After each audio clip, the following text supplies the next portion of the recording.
Hi all, welcome to Competitive Cracker. This is me, Alfred Abdul Salam.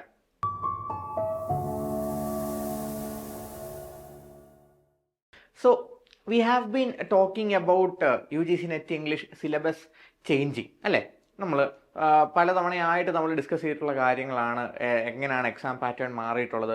അപ്പോൾ നമ്മൾ പറഞ്ഞിട്ടുള്ളതാണ് syllabus മാറും എന്ന്. അപ്പോൾ എല്ലാവർക്കും തോന്നുന്ന ഒരു ഡൗട്ട് തന്നെയാണ്, സിലബസ് ശരിക്കും മാറുമോ എന്നുള്ളത് എല്ലാവരുടെയും ഉള്ളിലൂടെ പോകുന്നൊരു ട്രബിൾ അല്ലെങ്കിൽ ഒരു ഇഷ്യൂ തന്നെയാണ്. അതിനെ ഒന്ന് അനലൈസ് ചെയ്യാൻ വേണ്ടിയിട്ടും എന്താണ് ഇനിയും ഭാവിയിൽ സംഭവിക്കാൻ പോകുന്നതെന്ന് വേണ്ടിയിട്ടും നമ്മുടെ നമ്മുടെ ഒരു പ്ലാൻ അല്ലെങ്കിൽ നമ്മൾ എന്താണ് പ്രതീക്ഷിക്കുന്നത് എന്ന് നിങ്ങളോടൊന്ന് ഷെയർ ചെയ്യാൻ വേണ്ടിയിട്ടാണ് ഈ വീഡിയോ പ്രിപ്പയർ ചെയ്തിട്ടുള്ളത്. Watch till the end to get an insight about what changes are we are going to expect or we should expect in December 2025 NET exam in English. So, first of all, I'll look into our question distribution for our previous NET examination. നമ്മൾ കഴിഞ്ഞ net എക്സാമിനേഷനിൽ കണ്ട ചോദ്യത്തിൻ്റെ ഒരു pattern അല്ലെങ്കിൽ ഒരു shift എന്ന് പറയുന്നത് ഇങ്ങനെയുള്ളതാണ്. Literary theory and criticism 37 questions, British ലിറ്ററേച്ചറിൽ നിന്ന് 18 ചോദ്യങ്ങൾ, 18 ക്വസ്റ്റ്യൻസ് അല്ലേ. 18 questions were asked from British literature. English in India 11 questions, reading comprehension 10 questions, that is 5 poem and 5 essays. From research 5 question, Indian literature 5 questions, world literature 2 questions, American literature 1 question. നമ്മൾ main canonical areas എന്ന് നമ്മൾ discuss ചെയ്യപ്പെടുന്ന ഏരിയാസിൽ നിന്ന് വന്ന ചോദ്യങ്ങൾ ഇതാണ്. അവിടെ literary theory and criticism had A predominant area അല്ലേ. അറൗണ്ട് എത്രയാണ്, ഔട്ട് ഓഫ് ദ 100 ക്വസ്റ്റ്യൻസ് എത്രയാണ്, we got around 37% of the questions were from literary theory and criticism. And looking here, American literature only 1%, world literature 2%, Indian literature 5%, research 6% അല്ലേ. അതിൽ world ലിറ്ററേച്ചറിനെ പറ്റി നമ്മൾ പറയുമ്പോൾ world literature is a newly asked area അല്ലേ. And British literature we had only 18% questions. ആ British literature is modern literature അല്ലേ, new ലിറ്ററേച്ചറിൽ നിന്നാണ്. ഫ്രം കാനോണിക്കൽ ടെക്സ്റ്റുകളിൽ നിന്നുള്ള ക്വസ്റ്റ്യൻസ് അല്ലെങ്കിൽ നമ്മുടെ ഡ്രൈഡനെയും പോപ്പിനെയും ഷേക്സ്പിയറിനൊക്കെ പോലെ നമ്മൾ പറയുന്ന നിയോ classical enlightenment 16th century literature, 17th century 18th century വരെയുള്ള ലിറ്ററേച്ചറിൽ നിന്നുള്ള ക്വസ്റ്റ്യൻസ് വളരെ കുറവായിരുന്നു. പോസ്റ്റ് 19th സെഞ്ചുറി അല്ലെങ്കിൽ പോസ്റ്റ് നിയോ ക്ലാസിക്കൽ ഏജിൽ നിന്നുള്ള ലിറ്ററേച്ചർ ആയിരുന്നു കൂടുതലും നമ്മൾ ഇത്തവണ ഫേസ് ചെയ്തിട്ടുണ്ടായിരുന്നത്. So we can bind these world literature and British literature together. English in India എന്ന് പറയുമ്പോൾ നമ്മൾ പൊതുവെ പറയുന്നത് ഇംഗ്ലീഷ് ലിറ്ററേച്ചറിനെ പറ്റിയാണ് അല്ലേ. ഇംഗ്ലീഷ് ലിറ്ററേച്ചർ ഇൻ ഇന്ത്യ അല്ലെങ്കിൽ ഇന്ത്യൻ ഇംഗ്ലീഷ് ലിറ്ററേച്ചറിനെ പറ്റിയാണ്. But what happened here English in India, just like Macaulay's minutes, questions related to the British influence in English education in India, the nature of English language in India, world Englishes and being the outer circle country, how English is in India, അങ്ങനെയുള്ള തരത്തിലുള്ള questions ഒക്കെയാണ് നമുക്ക് ഇവിടെ നിന്ന് വന്നത്. Reading comprehension നമുക്ക് skip ചെയ്യാം, that is constant. ഒരു പോയം ഒരു എസ്സേയിൽ നിന്ന് ഒരു ക്വസ്റ്റ്യൻസ് എങ്ങനെയാണല്ലോ ഉണ്ടാവും. And that 20 marks is assured അല്ലേ. And coming to that others, നമ്മൾ പറയുന്ന പോലെ തന്നെ റിസർച്ചിൽ നിന്നുള്ള 6%, ബ്രിട്ടീഷ് ലിറ്ററേച്ചറിൽ നിന്നുള്ള 18% ആൻഡ് ലിറ്റററി തിയറിയിൽ നിന്നുള്ള 37%. ഇവിടെയാണ് നമ്മൾ പ്രിഡോമിനൻ്റ് ആയിട്ടുള്ളൊരു ഷിഫ്റ്റ് കണ്ടിട്ടുള്ളത്. കാരണം I think this is a first time we are receiving this much weightage separation. And weightage സെപ്പറേഷനോടൊപ്പം തന്നെ അല്ലെങ്കിൽ മാർക്ക് ബ്രേക്ക് ഡൗണിനൊപ്പം തന്നെ it has this extra we have this extra mile of toughness. ക്വസ്റ്റ്യൻസിൻ്റെ toughness ലെവലിൽ ഒരുപാട് വ്യത്യാസം വന്നിട്ടുണ്ട്. And this predominantly doesn't mean that we are going to have a brand new syllabus. We are not going to have a detailed syllabus. ഇംഗ്ലീഷിൽ ഒരിക്കലും ഒരു detailed syllabus ഉണ്ടാവുമെന്ന് എനിക്ക് തോന്നുന്നില്ല. കാരണം but it is very hard അല്ലേ. നമ്മൾ പറയുന്നത് പോലെ തന്നെ what happens here is we have discussed these things അല്ലേ. നമ്മൾ എന്തുകൊണ്ടാണ് ഇത്തവണത്തെ പരീക്ഷ ഭയങ്കര ടഫായതെന്നൊക്കെ നമ്മൾ പറയാറുണ്ട്. ആക്ച്വലി അൺടിൽ 2022 എന്തായിരുന്നു, നെറ്റിൻ്റെ എക്സാമിൻ്റെ ടഫ്നെസ് ഗ്രാഫ് ഏകദേശം ലീനിയർ ആയിട്ട് പോകുമായിരുന്നു. അവിടുന്ന് 2021, 22, 23, 24 വരെ എത്തിയപ്പോഴത്തേക്കിന് എന്ത് സംഭവിച്ചു, ഈ ടഫ്നെസ് ലെവലിൽ ഗ്രാജുവൽ ആയിട്ടുള്ളൊരു ഡിക്രീസ് സംഭവിച്ചു. But when it come to 25 what happened? It went a very high jump. It took a very high jump, and from the earlier toughness level it has increased a bit. No, ആ ഒരു bit change ആണ് ഈ എന്തിനെ നമുക്ക് കൊണ്ടുവന്നുള്ളത്, ഈ question ഡിസ്ട്രിബ്യൂഷനിലുള്ള നമുക്ക് ആൻസേഴ്സിനെ കണ്ടുപിടിക്കാനുള്ള ബുദ്ധിമുട്ടിനെ നമ്മളിലേക്ക് എത്തിച്ചത്. And what does it suggest? ഈ പറയുന്ന 37%, 18% ക്വസ്റ്റ്യൻസ് തന്നെ എത്രയാവും? 47 ആൻഡ് 55% ഓഫ് ക്വസ്റ്റ്യൻസ് ആണ് ഇവിടെ നിന്ന് വരുന്നത് അല്ലേ, അറൗണ്ട് ഹാഫ്. ഈ 55% എന്തായിരുന്നു? വളരെ ടഫായിട്ടുള്ള അനലിറ്റിക്കലായിട്ടുള്ള ഇൻഡെപ്ത് ക്വസ്റ്റ്യൻസ് ആയിരുന്നു. ഒരുപാടധികം റോങ് ക്വസ്റ്റ്യൻസ് ഉണ്ടായിരുന്നു. അതുകൊണ്ട് തന്നെ നമുക്ക് റിസൾട്ട് വരുമ്പോൾ എങ്ങനെയായിരിക്കും നമ്മുടെ അവസ്ഥ എന്നുള്ളത് നമുക്ക് റിസൾട്ട് വരുമ്പോൾ തന്നെ അറിയണം. എങ്ങനെയായിരിക്കും കട്ട് ഓഫ് എന്നുള്ളതൊക്കെ ഭയങ്കര കൺഫ്യൂസിങ് ആയിരിക്കും, അല്ലെങ്കിൽ ഭയങ്കര വിയേർഡായിരിക്കും ഇത്തവണത്തേക്ക് വരുമ്പോൾ. ബട്ട് ആ ഒരു ഷിഫ്റ്റ്, ആ ഒരു ക്വസ്റ്റ്യനിലുള്ള അപ്പ് എന്ന് പറയുന്നത്, അല്ലെങ്കിൽ ഒരു ടഫ്നെസ് ലെവലിലുള്ള ഒരു ഇൻക്രീസ് എന്ന് പറയുന്നത് ഈ something that is denoting as not a complete syllabus change. കാരണം ഇത്രയും തവണ സിലബസ് ഡിഫൈൻഡ് ആയിട്ട് അവർ ചേഞ്ച് ചെയ്യാൻ പോകുന്നില്ല. ഒരിക്കലും നമുക്ക് അങ്ങനെ ഒരു ഡിഫൈൻഡ് സിലബസ് അവർ തരാനും പോകുന്നില്ല.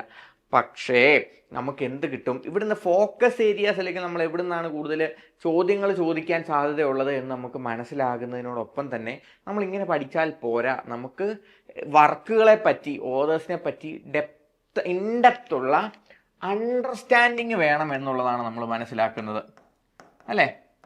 നമ്മൾ സാധാരണ നമ്മൾ എന്താ ചെയ്യുന്നത്? സാധാരണ നമ്മൾ പോകുന്നത് എന്തിലേക്കാണ്? മെമ്മറൈസേഷനിലേക്കാണ് അല്ലേ. മെമ്മറൈസേഷൻ ഇനി നടക്കില്ല. Memorization won't happen anymore or work anymore. നമുക്ക് എത്രത്തോളം ഒരു വർക്കിനെ കൃത്യമായിട്ട് അറിയാം എന്നുള്ളതിനെ അടിസ്ഥാനപ്പെടുത്തിയുള്ള ക്വസ്റ്റ്യൻസ് ആണ് നമുക്ക് വരുന്നത്. അതിന് നമുക്ക് ഇൻഡെപ്ത് അനാലിസിസ് അല്ലെങ്കിൽ ഇൻഡെപ്ത് സ്റ്റഡി തന്നെയാണ് വേണ്ടത്.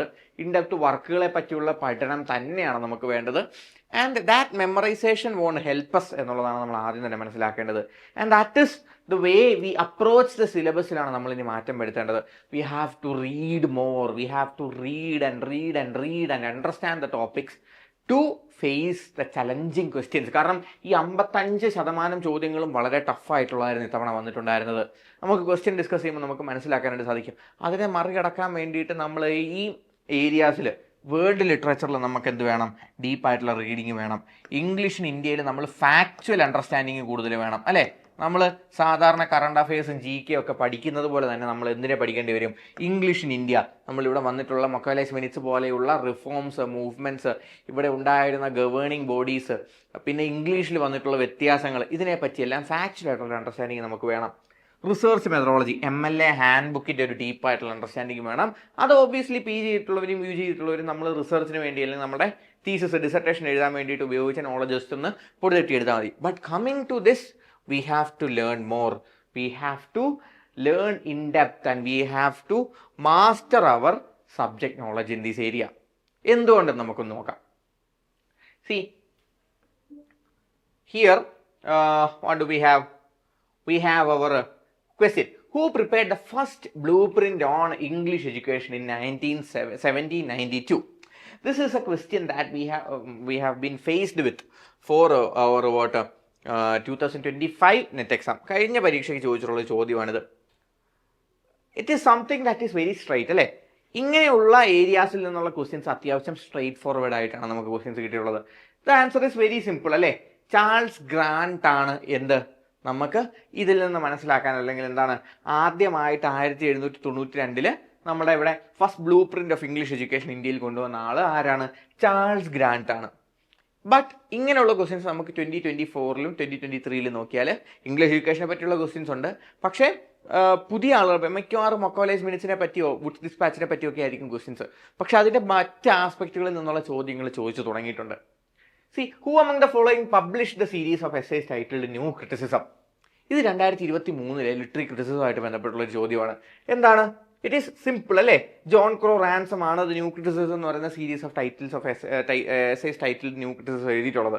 Who among the following was not associated with Lake School of Poetry? നമുക്കറിയാം അല്ലേ. Who all are there? We know that Samuel Taylor Coleridge is there, Southey is there, William Wordsworth is there. വളരെ simple ആയിട്ടുള്ള question ആണ്. ആരൊക്കെയാണ് ലേക്ക് school of പോയട്രിയിൽ ഉള്ളത് എന്നറിയാമെങ്കിൽ ആരാണ് ഇല്ലാത്തത് നമുക്ക് മനസ്സിലാക്കാം. ഇറ്റ് ഈസ് വില്യം ബ്ലേക്ക് അല്ലേ. That is also very simple question. But when it came to 2025, this is the type of question we were faced with. Erziehungsroman is a term which signifies, French term signifies novel of manners, novel of love, Greek term, novel of sentiments, Roman term, novel of education, German term. See, this is not something that is very common to us. We know about Bildungsroman, അല്ലേ? അങ്ങനെയുള്ള type of നോവൽസിനെ പറ്റി അറിയാം. പക്ഷെ അതിൽ specific ആയിട്ട് മറ്റൊരു type of നോവലിനെ പറ്റിയുള്ള questions. This is very comparatively easier one I have taken, but there are tougher questions related to English literature and the fields of criticism and literary theory. The answer is German term which signifies a novel for education according to the French biographer. But the thing is that the shape of the questions and the toughness level of the questions have changed. Even though നമ്മൾ പറയുന്നത് പോലെ തന്നെ നമ്മൾ ഇത്തവണ ദളിത് ലിറ്ററേച്ചറിൽ നിന്ന് questions ഇല്ലായിരുന്നു. നമ്മൾ നേരത്തെ മാർക്ക് ഡിസ്ട്രിബ്യൂഷനിൽ കണ്ടതാണ് അല്ലേ? അമേരിക്കൻ ലിറ്ററേച്ചറിൽ നിന്ന് ഒരു ക്വസ്റ്റ്യൻ ആയിരുന്നു ഉണ്ടായിരുന്നത്. ആൻഡ് ഇന്ത്യൻ ഇംഗ്ലീഷ് ലിറ്ററേച്ചറിനേക്കാൾ കൂടുതൽ എന്തിനായിരുന്നു വാല്യൂ കൂടുതൽ പോയിട്ടുണ്ടായിരുന്നത്? ഇംഗ്ലീഷ് ഇൻ ഇന്ത്യക്കായിരുന്നു. And British literature, literary criticism and theory and world ഇംഗ്ലീഷസിലായിരുന്നു കൂടുതൽ ഫോക്കസ് വന്നിട്ടുള്ളത്. വേൾഡ് ഇംഗ്ലീഷസിൽ പൊടുന്നനെ 6% ചോദ്യങ്ങൾ എന്ന് പറയുമ്പോഴത്തേക്കിനും we can expect such what question paper in December 2025. അതുകൊണ്ട് തന്നെയാണ് നമ്മൾ പറയുന്നത് സിലബസ് അടിമുടിയായിട്ട് അല്ലെങ്കിൽ സിലബസ് പുതിയതായിട്ട് തന്നെ ഒരെണ്ണം തരിക അല്ലെങ്കിൽ ഷിഫ്റ്റ് ചെയ്ത് ഒരെണ്ണം തരിക എന്നുള്ളതിനേക്കാൾ ഉപരി സിലബസിനെ നമ്മൾ പഠിക്കുന്നതിന് നടത്തേണ്ട അപ്രോച്ച് മാറ്റേണ്ട സമയമായി എന്നുള്ളതാണ് ജൂൺ 2025 എക്സാമിൽ നിന്ന് നമ്മൾ മനസ്സിലാക്കേണ്ടത്. At is the same thing we have A new method of question patterns asked. So what we have to focus on is detailed study or in-depth study. ലിറ്ററേച്ചറിനെ സംബന്ധിച്ചിടത്തോളം നമ്മൾ യൂണിവേഴ്സിറ്റി ലെവലിലുള്ള എന്താണ് ഒരു ഇൻഡെപ്ത് സ്റ്റഡി നടത്തിയില്ല എങ്കിൽ we won't be able to achieve even at admissions to PhD in the coming December 2025 net exam. We have to focus on the original text, in-depth learning and in-depth analysis of the works to make sure that we are masters of the subjects to clear the net exam. So such a study pattern is something that we have prepared for our victory batch for December 2025.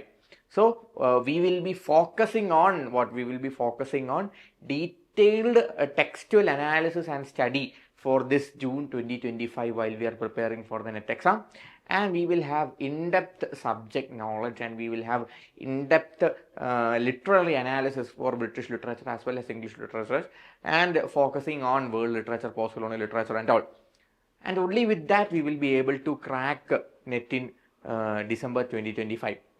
So I am saying that you should focus on the original text and the deep or in-depth detailed analytical study of our subject. The conclusion is that the syllabus might not be changing as much or we will not be facing a drastic syllabus change, but the question pattern will definitely shift in 2025. We will have to expect tougher questions, indirect questions, complicated questions and multiple layered questions. Okay.